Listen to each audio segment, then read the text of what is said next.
Assalamualaikum warahmatullahi wabarakatuh. Perkenalkan, nama saya Aryani Putri Andini dengan NIM 2400016 dari Prodi Sistem Informasi kelas A. Di sini saya akan menjelaskan tugas ujian akhir semester mata kuliah Kepemimpinan dan Manajemen Organisasi dengan dosen pengampu Bapak Rahmat Rian Hidayat, STMM SI. Tugasnya ialah tentang studi kasus proyek pengembangan infrastruktur perusahaan inovasi digital. Yang pertama ialah perhitungan break-even point, disajikan data investasi awal pengembangan sistem baru, yakni 750 juta rupiah, biaya tetap tahunan 300 juta rupiah, biaya variabel per unit 500 ribu rupiah, dan harga jual per unit 1,5 juta rupiah. Yang pertama ialah perhitungan kontribusi margin per unit, yakni harga jual dikurang biaya variabel sama dengan 1,5 juta rupiah dikurang 500 ribu rupiah, didapatkan hasil 1 juta rupiah. Yang kedua ialah break-even point dalam unit sama dengan biaya tetap per kontribusi margin per unit, didapatkan hasil 300 unit. Terakhir ialah break-even point dalam rupiah dengan rumus break-even point dalam unit dikali harga jual per unit, didapatkan hasil 450 juta rupiah. Nah, jadi break-even point dalam rupiah untuk pengembangan sistem baru ini ialah sebesar 450 juta rupiah. Yang kedua ialah break-even point dengan target laba. Perusahaan inovasi digital menargetkan laba tahunan sebesar 200 juta rupiah. Rumusnya ialah break-even point dalam unit dengan target laba sama dengan biaya tetap plus target laba per kontribusi margin per unit sama dengan 300 juta rupiah plus 200 juta rupiah per 1 juta rupiah, maka didapatkan hasil 500 unit. Jadi perusahaan harus menjual 500 unit sistem untuk mencapai target laba sebesar 200 juta rupiah. Yang ketiga ialah IT budgeting. Nah, komponen anggaran yang perlu dipertimbangkan oleh perusahaan inovasi digital dalam menyusun IT budgeting untuk tahunan fiskal mendatang, yakni yang pertama ialah CAPEX. CAPEX ini digunakan untuk pengeluaran investasi jangka panjang yang menambah atau meningkatkan aset perusahaan yang terdiri dari perangkat keras dan perangkat lunak. Perangkat keras ini pembelian server, komputer, router, penyimpanan data, dan perangkat jaringan lainnya untuk mendukung sistem baru. Kemudian perangkat lunak, yakni pembelian lisensi software, sistem operasi, aplikasi bisnis, dan aplikasi keamanan yang mendukung operasional sistem baru. Yang kedua ialah OPEX, digunakan untuk biaya operasional rutin perusahaan, yakni terdiri dari pelatihan karyawan atau training, yakni mengadakan workshop. Pelatihan ini penting untuk membantu staf agar memahami cara menggunakan sistem baru dan mengurangi kesalahan operasional. Selanjutnya adalah pemeliharaan atau maintenance, yakni mengalokasikan dana untuk perbaikan. Hal ini bertujuan untuk menghindari downtime yang dapat mengganggu operasional bisnis. Selanjutnya keamanan IT, yakni meliputi pengadaan firewall, antivirus, dan langkah inskripsi data. Keamanan ini sangatlah penting dikarenakan data perusahaan merupakan aset yang perlu dijaga dari serangan cyber. Yang keempat ialah rancangan anggaran IT. Nah, rancangan ini mencakup perangkat keras, perangkat lunak, pelatihan, dan pemeliharaan dengan total sebesar 1 miliar rupiah. Untuk perangkat keras termasuk ke CAPEX, kemudian dengan kategori new karena ini adalah investasi baru yang ditambahkan ke infrastruktur yang sudah ada dengan dana 500 juta rupiah. Yang kedua ialah perangkat lunak termasuk ke CAPEX, lalu termasuk ke kategori existing karena pembelian software ini sudah ada untuk mendukung operasional dan keamanan dengan dana 200 juta. Yang ketiga untuk pelatihan termasuk ke OPEX dengan kategori new karena pelatihan ini merupakan inisiatif baru yang belum ada sebelumnya dengan dana 150 juta rupiah. 4. Untuk pemeliharaan termasuk ke OPEX dengan kategori exciting dengan dana 150 juta rupiah. Jadi total keseluruhannya adalah 1 miliar rupiah. Yang kelima ialah proses IT procurement.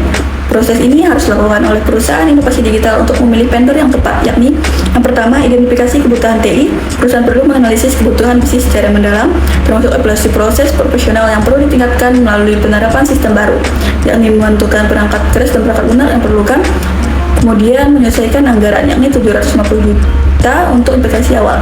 Yang kedua, penilaian vendor dan produk TI. Pada tahap ini perusahaan harus mengidentifikasi vendor-vendor potensial yang dapat menawarkan solusi sesuai kebutuhan yang berdasarkan reputasi, pengalaman, harga, dan kualitas layanan serta keamanan informasi. Yang ketiga adalah negosiasi kontrak, yakni membahas harga, dukungan teknis, dan tanggung jawab vendor. Yang keempat adalah implementasi produk TI.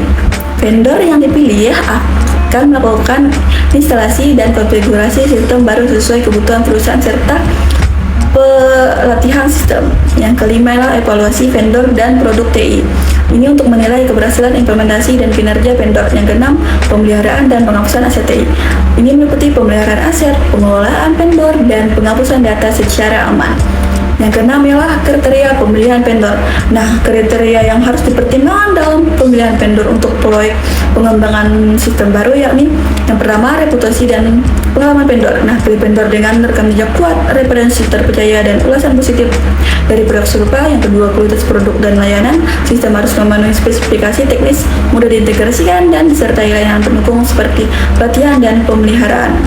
Yang ketiga, dukungan teknis dan layanan pelanggan, yakni dukungan teknis 24/7 dengan SLA yang menjamin waktu respon cepat khususnya saat implementasi. Yang keempat, harga dan nilai ekonomi, harga kompetitif sesuai anggaran dengan manfaat jangka panjang berupa efisiensi operasional. Yang kelima, kepatuhan terhadap regulasi produk dan layanan, mematuhi regulasi keamanan data dan standar seperti ISO 27001. Yang keenam, kemampuan integrasi dengan sistem yang ada. Yang ketujuh, keamanan informasi yang kuat. Yang kedelapan, inovasi teknologi. Yang kesembilan, keberlanjutan layanan. Yang kesepuluh, fleksibilitas kontrak. Yang ketujuh ialah flowchart IT Change Management untuk perusahaan inovasi digital. Nah, proses ini dimulai dengan permintaan perubahan atau RFC yang diajukan oleh tim IT atau pengguna. Setelah itu, lakukan analisis dampak perubahan untuk menilai risiko dan manfaatnya. Selanjutnya, perubahan harus melewati tahap persetujuan. Nah, jika disetujui, maka masuk ke tahap perencanaan dan implementasi. Setelah perubahan diterapkan, maka dilakukan evaluasi hasil untuk memastikan keberhasilannya. Lalu jika ditemukan masalah atau bug, maka perbaikan lakukan sebelum melanjutkan ke tahap berikutnya. Jika tidak ada masalah, perubahan didokumentasikan sebagai referensi di masa mendatang. Nah, setelah dokumentasi ini selesai, proses perubahan dinyatakan berakhir atau selesai. Yang kedelapan adalah tabel hierarki IT Change Management. Nah, prosesnya yakni yang pertama, permintaan perubahan diajukan oleh Change Initiator dan disetujui oleh CAB. Yang kedua, analisis dampak dilakukan oleh Change Manager dan IT Security Team. Yang ketiga, perencanaan dikoordinasikan oleh Change Manager dan IT Vendor. Yang keempat, persetujuan perubahan ditentukan oleh CAB. Yang kelima, implementasi dilakukan oleh IT Vendor dengan pengawasan Change Manager. Yang keenam, pengujian dan evaluasi dilakukan oleh Change Manager dan IT Security Team.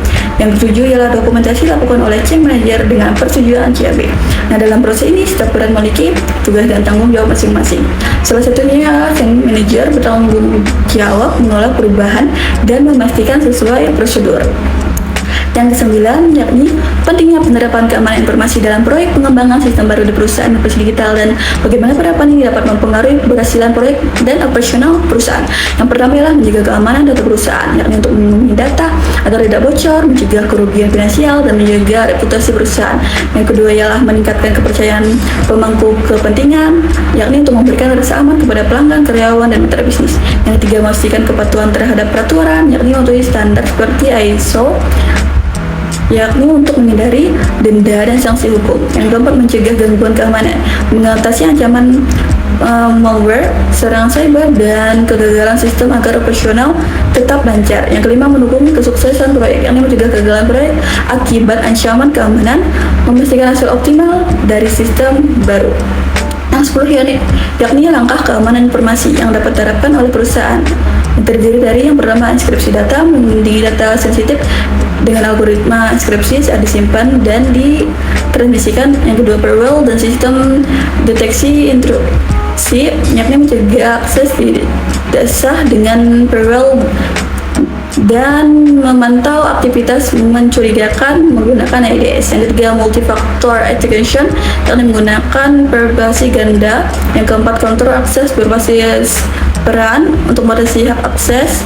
Yang kelima, percadangan dan pemulihan data, melakukan backup rutin. Yang keenam, monitoring dan audit keamanan, yakni untuk memantau aktivitas real time dan melakukan audit berkala untuk deteksi dini ancaman. Baiklah, saya akan menyampaikan pesan dan kesan saya selama perkuliahan kepemimpinan dan manajemen organisasi.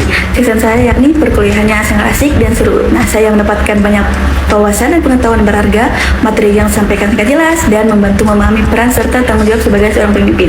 Pesan saya yakni saya sangat berterima kasih kepada Pak Rahmat Rian Hidayat SDM MSI atas bimbingannya dan ilmu yang telah diberikan selama perkuliahan ini. Saya juga berterima kasih kepada teman-teman atas kerjasamanya, serta saya mohon maaf atas segala kesalahan selama perkuliahan ini. Semoga ilmu yang kita peroleh bermanfaat di masa depan. Baiklah, sekian penjelasan tugas ujian akhir semester dari saya dan penyampaian pesan kesan dari saya. Terima kasih. Wassalamualaikum warahmatullahi wabarakatuh.